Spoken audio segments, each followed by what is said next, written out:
Hello students, आज हम पढ़ने वाले हैं एक्सरसाइज 1.4। ये भी एग्जाम के पॉइंट ऑफ व्यू से इंपॉर्टेंट है। 2020 में भी इससे एक्सरसाइज से क्वेश्चन आए थे, ठीक है। लेकिन मैं ये नहीं कहूंगा कि कौन से क्वेश्चन आए थे, तो आपको ये फिर आप ये एक्सरसाइज कर से समझोगे नहीं। देखो क्वेश्चन क्या है एक्सरसाइज का, फर्स्ट एक ही क्वेश्चन है कि without actual performing the long division, बिना लॉन्ग डिवाइड किए हुए, state whether the following decimal number will have a terminating decimal expansion और a non terminating decimal repeating decimal expansion. कि ये जो नंबर दिए हुए हैं इनके जो डेसिमल एक्सपेंशन है वो टर्मिनेटिंग होंगे या नॉन टर्मिनेटिंग होंगे। अब सबसे पहला टर्म आता है दिमाग में कि टर्मिनेटिंग और नॉन टर्मिनेटिंग होता क्या है, ठीक है। अब देखो जो हमारा डेसिमल नंबर सिस्टम है, नंबर सिस्टम, इस नंबर सिस्टम को हम दो कैटेगरी में बांट सकते हैं। इन दो कैटेगरी में वो जिनमें डेसिमल है, डेसिमल कि एक टर्मिनेटिंग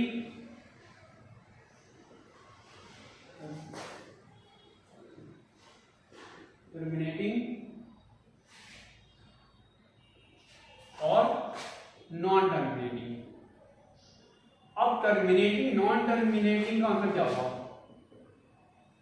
कि डेसिमल एक्सपेंशन में अगर ये लिखा हुआ है 2.5, 3.6, 4.7, 0.001, 0.005, ये होता है टर्मिनेटिंग। नॉन टर्मिनेटिंग होता है 0.202020 और 20 बढ़ता ही जाए या 0.333333 खत्म ही ना हो कभी, या 0.0101001000 खत्म ही ना हो। तो जो किसी एक पर्टिकुलर पॉइंट पे आगे के रुक जाए वो टर्मिनेटिंग होते हैं, जो नहीं रुकते हैं वो नॉन टर्मिनेटिंग होते हैं, जो बढ़ते रहते हैं। अब इसमें से जो नॉन टर्मिनेटिंग है इसकी दो कैटेगरी होती है, क्या देना, नॉन टर्मिनेटिंग की दो कैटेगरी होती है। पहला रिपीटिंग या recurring, non repeating, non recurring. अब रिपीटिंग नॉन रिपीटिंग का मतलब क्या हुआ? रिपीटिंग नॉन रिपीटिंग का मतलब ये हुआ कि ऐसे टर्म जो कंटिन्यू रिपीट हो रहे हों, जैसे कि यहाँ पे 20202020 रिपीट हो रहा है, ये रिपीटिंग टर्म है। 3333 कंटिन्यू आ रहा है, रिपीटिंग टर्म है।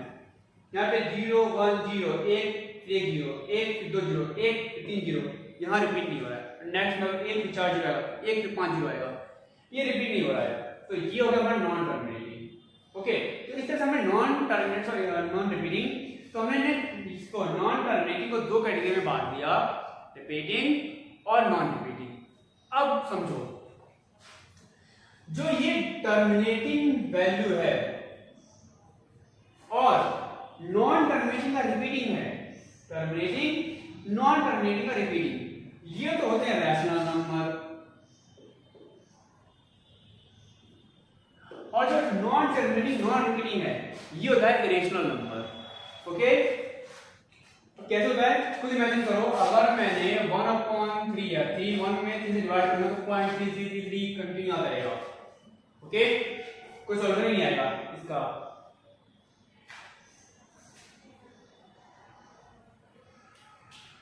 इसी तरह से हम 2.9 करेंगे फिर वो 0.2 कर जाता रहेगा। ठीक है फ्रेंड्स, तो अब देखो, अब एक क्वेश्चन कह रहा है कि बिना डिवाइड किए ये बताना है कि जो नंबर्स हैं वो रैशनल नंबर में टर्मिनेटिंग है या नॉन टर्मिनेटिंग रिपीटिंग है, टर्मिनेटिंग या नॉन टर्मिनेटिंग रिपीटिंग। अब इसके लिए दो थ्योरम है आपकी बुक में, थ्योरम नंबर 1.5 और 1.6 पेज 16 पे।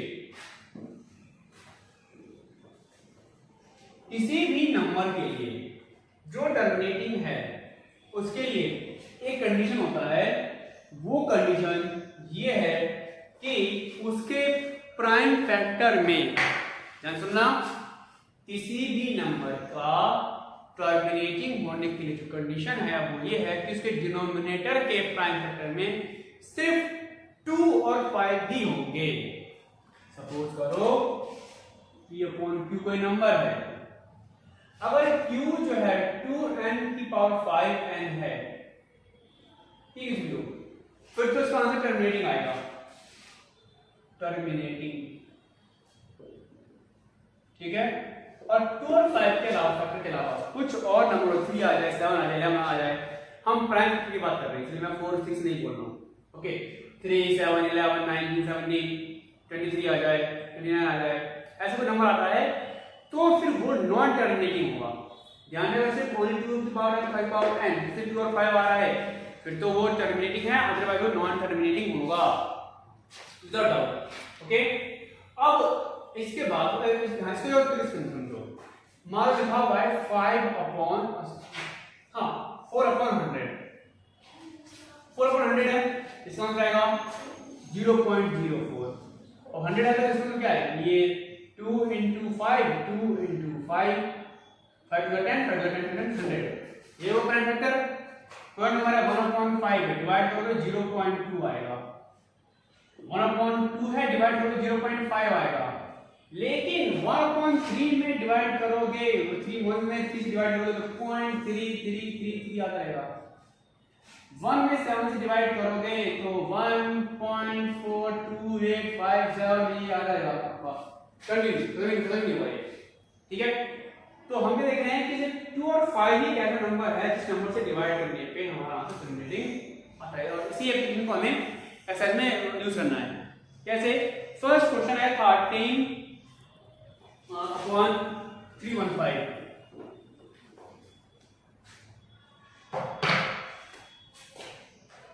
फर्स्ट का फर्स्ट 13 अपॉन 3125। तो पहले क्या करना है, हमें प्राइम फैक्टर करना है, ओके। 3125, 5 से जाएगा 625 आएगा, फिर 5 से 125 आएगा, फिर 5 से 25, फिर 5 से 5 आएगा, फिर 5 से 1 आएगा, okay. So prime factor of denominator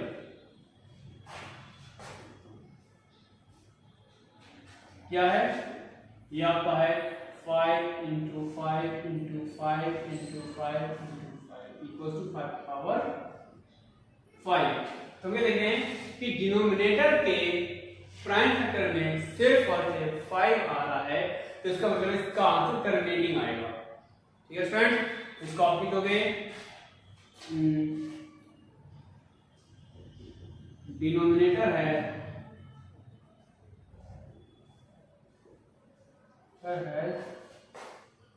only 5 as prime factor, so decimal expansion will be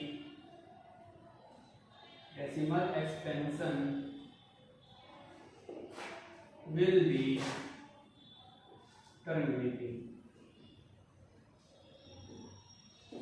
decimal expansion क्या होगा, इसका टर्मिनेटिंग होगा।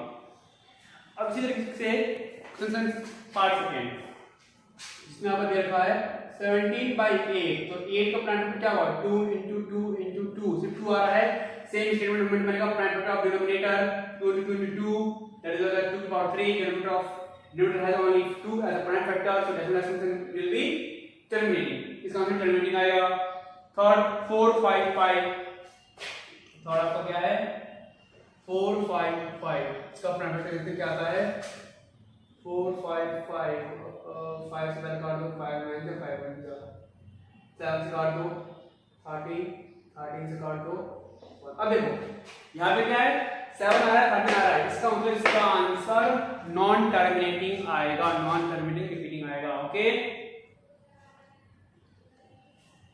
क्या होगा आप लोग नॉन टर्मिनेटिंग रिपीटिंग, क्यों? क्योंकि इसके पास जो फैक्टर है वो 7 और 13 भी है, इसीलिए। ऐसे ही जो 15/1600 है, इसमें सब 2 और 5 आएगा, तो ये टर्मिनेटिंग है। 29 अपॉन 343, फिफ्थ क्वेश्चन, तो 343 का 343 जो है वो 7 का क्यूब होता है, 7 into 7 into 7, ये भी नॉन टर्मिनेटिंग होगा। 6 क्वेश्चन 2 की पावर 3, 5 की पावर 2 डायरेक्ट देखा है, ये तो डायरेक्ट टर्मिनेटिंग ही है। नेक्स्ट नॉन टर्मिनेटिंग है, 7 की पावर 5 दे रखा है। नेक्स्ट 15 3 into 5 नॉन टर्मिनेटिंग, 50 5 और 2 आएगा टर्मिनेटिंग। 210 3 आएगा और 7 भी आएगा, 21 का प्रोडक्ट 2 और 7, तो यानी ये हो गया आपका non terminating. Okay, I hope आप लोगों को समझ आ रहा हो। वीडियो पॉज करके इसका स्क्रीनशॉट ले लेना आप लोग। Next question number 2, write down the decimal expansion of दो decimal number in question 1 above which have terminating decimal expansion. Question number 1 में जिन आंसर्स का टर्मिनेटिंग आंसर आ रहा है उनको आपको डेसिमल एक्सपेंशन लिखना है डिवाइड करके। ओके स्टूडेंट, थर्ड क्वेश्चन आप ये बताना है कि ये प्राइम फैक्टर ये ना कि 1 के फॉर्म में है कि नहीं है। इसमें का फर्स्ट क्वेश्चन ये कि 1 के फॉर्म में है, सेकंड नहीं है, और थर्ड ये 1 के फॉर्म में है। और फर्स्ट और थर्ड को आपको P1 के फॉर्म में कन्वर्ट करना है, और ये मैथड आप 9 क्लास में सीख चुके हो, तो ये आपको अपने आप करना है।